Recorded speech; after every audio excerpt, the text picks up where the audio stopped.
What's up, guys? Today I want to talk about a big mistake players are making, which is thinking that they're too busy to take their game to the next level. And if you don't know who I am, my name is Gabe Mercer, or Coach Gabe. I played 5 years of D1 soccer at UNCW, where I led the team in goals as the captain. Now I help players start balling out using my Roadmap to D1 Soccer program, so that way they can play at the next level. The problem is, a lot of these athletes think that they're too busy to start locking in. They often say that they can't find the time to put in the extra work because of school, high school soccer, or club soccer. Well, I'm here to tell you that if you want to play college soccer, that's exactly what you're going to be expected to do. When I was at UNCW, I saw tons of players fail because they didn't have good time management skills. Whether they needed to spend more time on school because their grades were low, or they needed to spend more time on soccer because their playing time was low. They couldn't develop the necessary life skill of managing a busy schedule. So here are 3 tips that I use to manage my time while becoming a baller.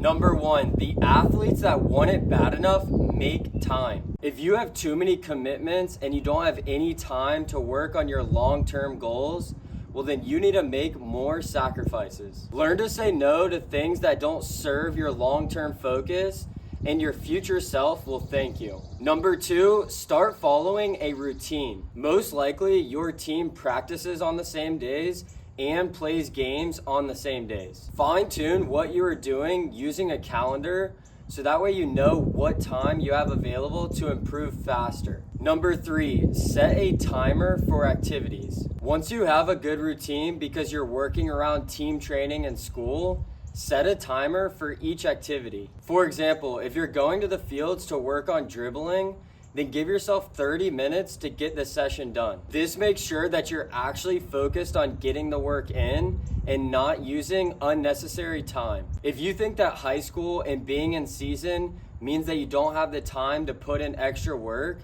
then you are not going to improve fast enough. There are 500,000 high school soccer players, and only 6,000 will go on to play D1 soccer. The athletes that make it to the next level are consistently working on their craft throughout the year. If you are the athlete that's waiting for the right time, then that's exactly why you won't make it to the Division 1 level.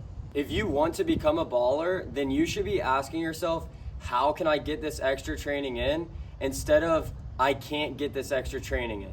When I was playing Division 1 soccer at UNCW, I wasn't getting the playing time that I wanted. So I went out early every day before practice and did extra drills to improve my technical ability. I knew that I wanted to make my family proud, and that the only way that I was going to catch up to those players was to double the input that they were putting in. If you want to become a baller so that way you can play Division 1 soccer, then don't wait for the perfect moment, because there's players out there that know the perfect moment is now. They will stop at nothing to reach their potential and make it to the next level, regardless if they have team training or school.